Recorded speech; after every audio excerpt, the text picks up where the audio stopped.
What's the lessons that you've learned throughout this process? Lessons? Never give up. Finally, at the World Championships, your first World Championship team, can you describe in terms of the journey that you've taken to finally get here? The journey, it's been a rough journey. Been a challenging season for me, but I am grateful that I'm here, and especially it's my first World Champs. It's been years you've been trying to get into the top 3 and it hasn't panned out for you. Can you just detail in terms of what those years have been like and what you've had to do to make sure that you get to this point? Okay, so last year I won for the national trials for Discus, but I missed it by one person to get to the Olympics. It was very disappointing for me. So for this year I told myself that I have to make it. So I keep pushing.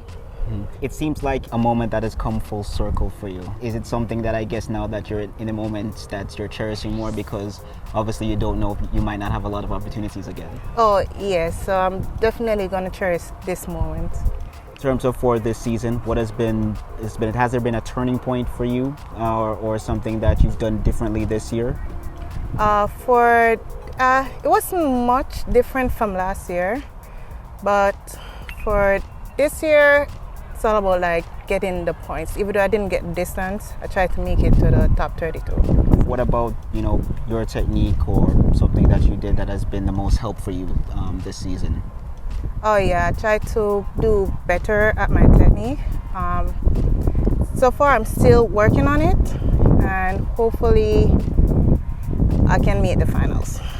That's pretty much the goal. Yeah, that's my goal. The men have the discus and the silver, but we haven't had any in terms of any females yet.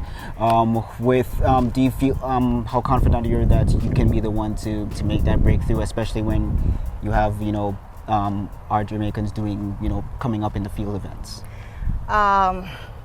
Right now I'm just taking it step by step. So right now I just want to think about making the finals. Once I get to the final, then I can aim for the top 3. A lot of persons take pride in terms of your their first World Championships. Yeah. What was the first when you realized that you finally qualified? Who was the first person you called?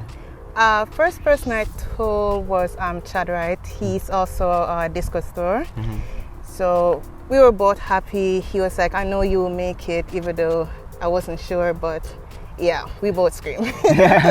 Has Chad helped you in terms of like a motivator as well? Oh yes, he's also my training partner. So yeah, he has been a good motivator for me. What is the one thing that you've learned throughout this process, because it has taken you a lot longer to get here? What's the lessons that you've learned throughout this process? Lessons? Never give up. Even though you haven't made it like a year before, keep pushing, keep going at it. Was there a moment that you decided that you felt that it wasn't going to happen? Yeah, I would say in like mid-season, because it's been a challenging season at start, but it's all about finishing it out.